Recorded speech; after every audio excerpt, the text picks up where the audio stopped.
bukan bentuk asabiyah. Sedangkan Nabi bersabda, laisa minna man da'a ila asabiyah. Tidaklah termasuk umat kami orang yang menyuruh kepada asabiyah, kepada kebangsaan, kepada kesukuan, kepada kelompok, bukan umat kami. Laisa minna man qatala asabiyah. Bukan umat kami orang yang berjuang berperang di jalan Allah tapi atas nama asabiyah. Dan walaysa minna man mata asabiyah. Bukan hanya orang yang berpegang kepada dua hadis untuk menghindari demikian. Satu, Nabi bersabda, salasun la yuqimu alaina qalbu muslim. Ya. Jadi tiga perkara yang tidak akan terjadi demikian yaitu seorang muslim. Pertama, ikhlasul amali lillah. Ikhlas amal karena Allah. Yang kedua, munasahatu aimatil muslimin. Menasihati imam muslim. Yang ketiga, zumi jamaatihim atau zumi jamaatil muslimin. Yang ketiga, menetapkan jamaah muslimin. Saya sudah dalam jamaah. Saya berusaha untuk ikhlas dalam beribadah. Tapi kalau saya tidak nasihati imam, tetap akan dengki di hati saya. Seperti para imam di sini, nggak berani nasihati wali, akan dengki di para imam. Jadi jangan sekali-kali menyembunyikan unek-unek dalam hati. Ya, ketika harus disampaikan kepada wali, sampaikan agar para imam terhindar dari kedengkian. Ketika terhindar dari kedengkian, kau akan berikan kemudahan-kemudahan. Luar biasa. Nah, gimana kalau kita tidak berdakwah? Ini ancaman Allah. Sanksi menyembunyikan kebenaran. Alhamdulillah bisyaitanirrajim. Wala tarusul haqqa bil batil. Jangan kamu campur adukan antara hak dan batil. Wa taqtumul haqqa wa antum ta'lamun. Dan jangan menyembunyikan kebenaran sedang kamu mengetahui. Dan surah Al-Baqarah 159 sebutkan, innal ladzina yaquluna ma anzalna minal bayyinati wal huda. Ya, jadi semuanya orang yang menyembunyikan apa-apa yang kami turunkan, ya, dari keterangan ini, dari penjelasan ini dan Al-Quran, min ba'di ma bayyana lin-nasi fil kitab. Setelah dijelaskan, ya, setelah kami jelaskan kepadanya untuk manusia dalam Alkitab. Maksudnya dalam Al-Quran sudah diterangkan, ya, tapi kita tidak berani menyampaikan. Ini Allah bukan ulaika ya'lamuhumullah wa ya'lamuhumul la'in. Maka mereka itulah yang akan melaknat mereka dan yang lain malah melaknat mereka. Nah, ayat ini ternyata terkait dengan orang Yahudi di Madinah. Jadi orang Yahudi di Madinah itu sebelum berita Muhammad diangkat jadi Rasul itu viral, ya, di mana disampaikan akan datang Nabi terakhir, begini. Wah, sehingga orang tahu. Termasuk Aus dan Khazraj, tahunya dari orang Yahudi. Contoh yang di Madinah ada Bani Nadir, Bani Qainuqa, Bani Quraisyah, kan? Itu yang paling besar. Ada lagi Bani Qatafah dan sebagainya.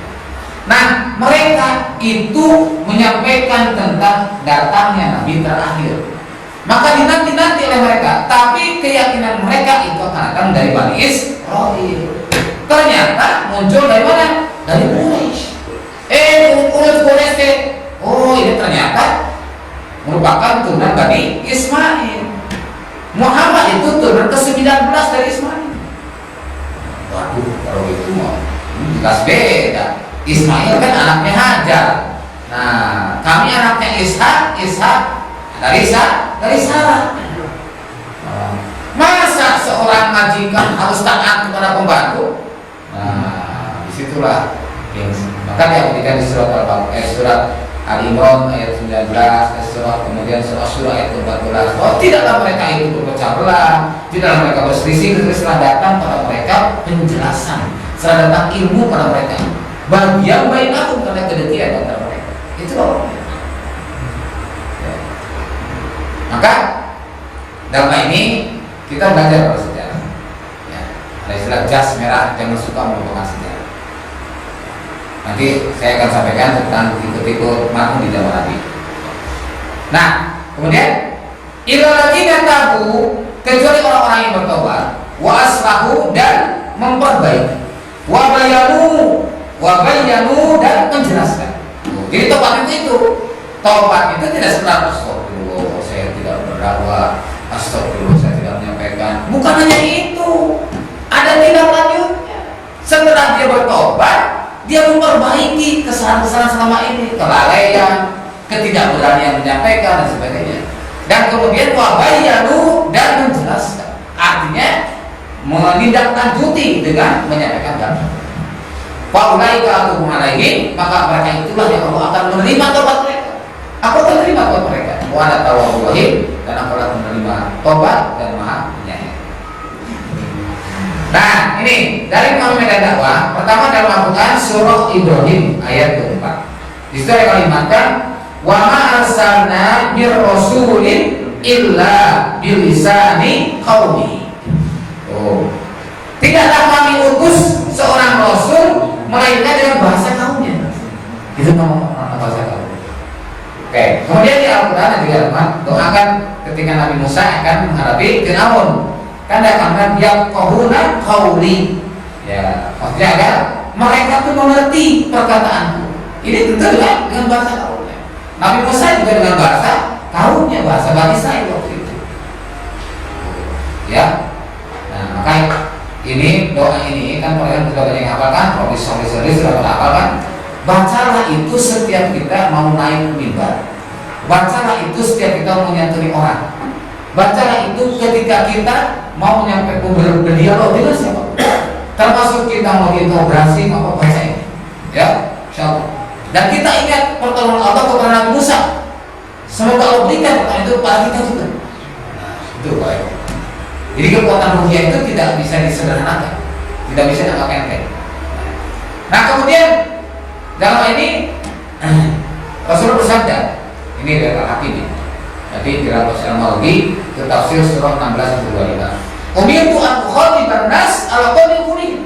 Aku diperintahkan untuk menyampaikan kepada manusia sesuai dengan akal-akal mereka.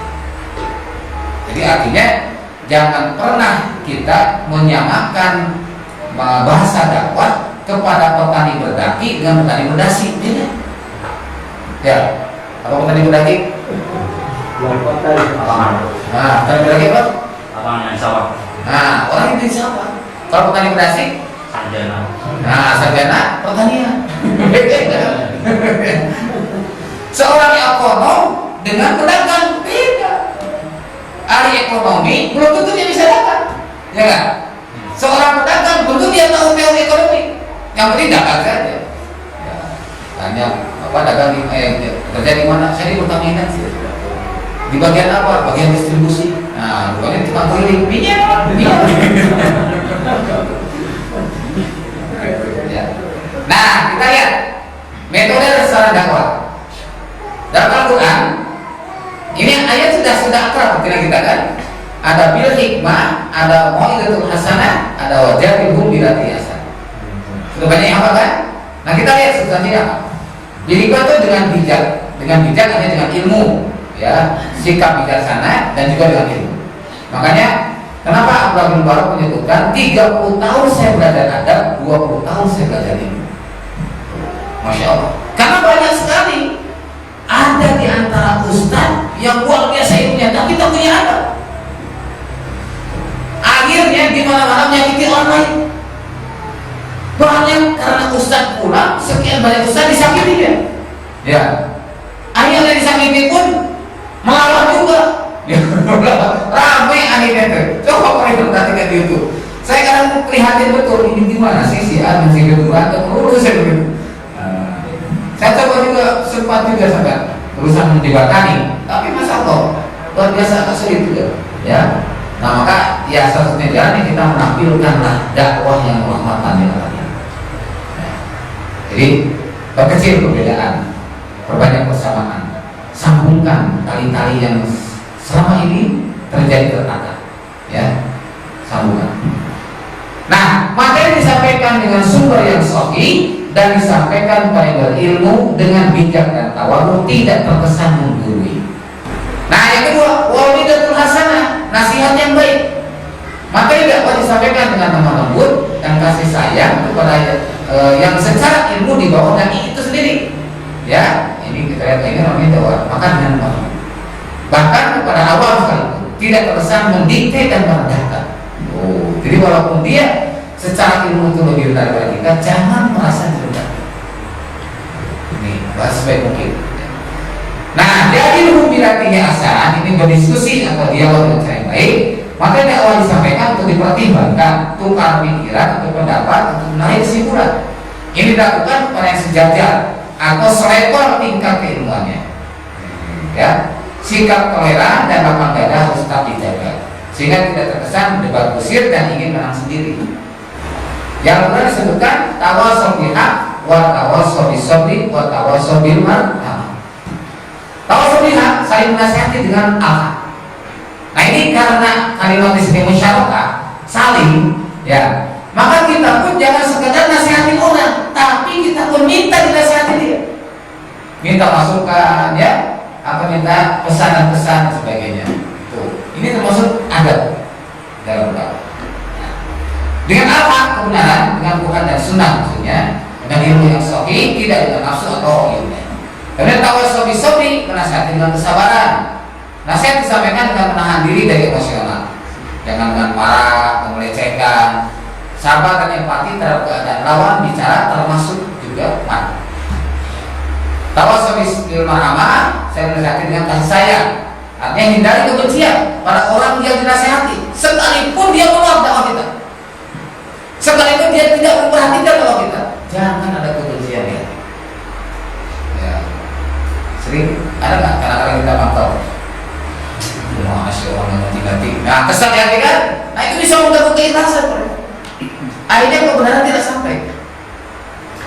Itulah. Karena ini kita menyatakan risalah suci, maka harus menjaga kesucian hati. Nah itu. Jadi sesuatu yang mantap dalam hati akan mantap pula dirasakan oleh hati. Kalau dalam hatinya ngambak, yang ngambak pula dirasakan. Kalau kita mantap, mantap pula dirasakan. Lihat profil makhluk dalam surat Al-Alaq. Allah berfirman pertama, innal insana la yatgha.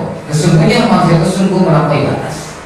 Nah ini kalau kita lihat yang pendukung ada idhar ila fir'auna innahu tagha. Pergilah kamu pada Fir'aun karena sebenarnya Fir'aun itu tagha. Jadi layak gua orang yang mampu batas sosoknya seperti Fir'aun. Para penguasa, para pembesar, para tokoh masyarakat, ya, yang di situ dia merasakan kehebatan, gitu ya. Maka inilah figur makhluknya adalah Fir'aun dan raja-raja dunia. Kemudian yang kedua, ar-ra'al mustaghna. Apabila melihat dirinya serba cukup. Jadi siapa orang seperti ini? Nah ini dijelaskan yaitu ketika saat dakwah jahriyah, jahriyah dakwah. Jadi ketika Rasul naik di Bukit Sofa, kemudian Rasul ditawarkan kepada mereka, bagaimana menurut kalian? Wahai Bani Adi, wahai Bani Tamim, wahai Bani Quran, dipanggil yang dikumpullah di Bukit Sofa. Karena begini, gimana menurut kalian jika aku sampaikan kepada kalian akan ada seekor unta keluar dari bukit ini menasihati kalian, atau ada satu pasukan kuda menyerang kalian? Kalau semua berkata, kami semua percaya karena kami tidak pernah mendengar kau berdusta. Kenapa berkata demikian? Ini menunjukkan singkopnya al-aminnya Rasulullah SAW, terpercayanya Nabi. Sebelum dia menjadi Nabi kan terpercaya kan? Tapi kemudian Rasul akhirnya menyatakan Muhammad. Rasulullah senang dengan seperti itu. Maka disampaikanlah, inni nadhirul lakum inda adzabis syadid.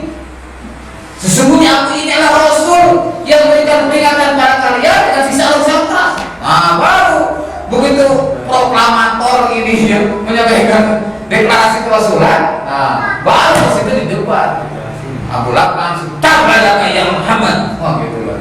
Tabaraka ya Muhammad, cakap ya Muhammad. Alihada tabaraka, apakah untuk ini kau kumpul kami semua? Demilah dan Uzza. Jika benar pernyataan Muhammad, aku sanggup menembus dengan seluruh harta.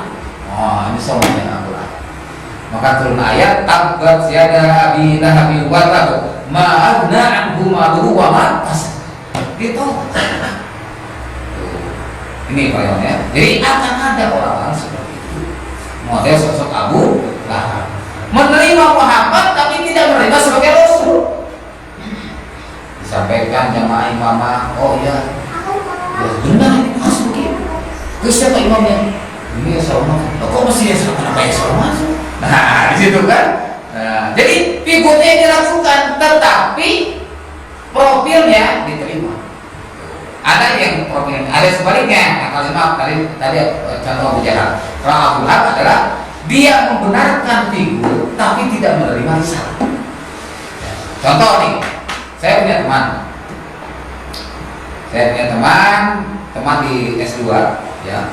Nah, terus suatu saat dia bersama-sama bahkan mencari lahan untuk pendirian masjid sama saya, nginep di hotel. Terus dia cerita, anakku senang sama anakku ini. Saya senang berkawan sama anakku. Tapi bukan berarti anak setuju dengan konsep aku. Pak Reman ya. Jadi dia senang berkawan dengan saya, tapi tidak setuju dengan konsep saya. Nah, jadi seperti itu juga sama. Abu Lahab dan orang-orang Quraisy waktu itu setuju banget dengan pribadi Muhammad, tapi tidak mau menerima dengan syariat yang dibawanya. Ya, seperti Abu Lahab. Nah, yang ketiga, ara'aital ladzi yanha 'abdan idza shalah. Bagaimana pendapatmu jika orang yang melakukan ini mencegah seorang hamba mendirikan salat? Nah, ini ternyata di dalam Al-Quran kalimat alladzina yasudduna an sabilillah wa yabghunaha 'iwaja wa hum bil akhirati hum kafirun. Inilah sosok Abu Jahal. Jadi Abu Jahal itu menerima risalah, bahkan pernah ngintip Rasulullah baca Quran. Jadi secara nuraninya menerima, tapi tidak mau kalau yang mimpi itu Muhammad. Maka disebutkan setelah Al-Quran angkana dzamali wa banin idza tutla alaihi ayatuna qala safirul awwalin. Itu sebabnya. Jika ada orang yang begitu kita sampaikan dakwah ini, maka akan ada di antara mereka yang membenarkan syariat ini, tapi tidak mau kalau pimpinannya dia salah maksud, atau tidak mau pimpinannya orang Indonesia. Nah, pimpinannya dari timur. Nah, kemudian yang keempat, akan ada orang-orang yang tadinya dia lawan menjadi kawan, musuh menjadi sahabat, dapat petunjuk dari Allah. Nah, maka banyak bilang bahwa tadi ya, siapa yang diberi petunjuk oleh Allah, maka dia yang dapat petunjuk. Wa mayyudil faulai kamalun khosir. Siapa yang sadar Allah, maka mereka akan. Nah, ini artinya para yang jangan pernah berputus asa. Ya, jangan tidak sabar. Hari ini mungkin belum yakin, mungkin besok. Tidak besok, mungkin minggu depan, mungkin bulan depan, mungkin tahun depan. Udah, yang penting kita sampai. Ya, jangan mudah kapok. Kita kadang-kadang udah sudah sampaikan, ya sudah, ya nggak ada respon apa-apa, gitu ya. Nah, jadi jangan sampai. Kemudian awal-awal minta ada orang yang sebelum Islam pun sudah menyuruh para kebaikan. Inilah sosok Abu Bakar. Abu Bakar begitu, dia sudah menjadi baik. Dia tidak pernah musyrik kan, nggak pernah kafir. Nah, begitu tahu Rasul itu diangkat di Nabi, dia langsung menyatakan Islam akan ada. Kemudian apa-apa ini pun konsekuensi dalam sebuah peradaban, akan ada orang yang mendustakan dan berpaling. Orang murtad, orang munafik akan selalu ada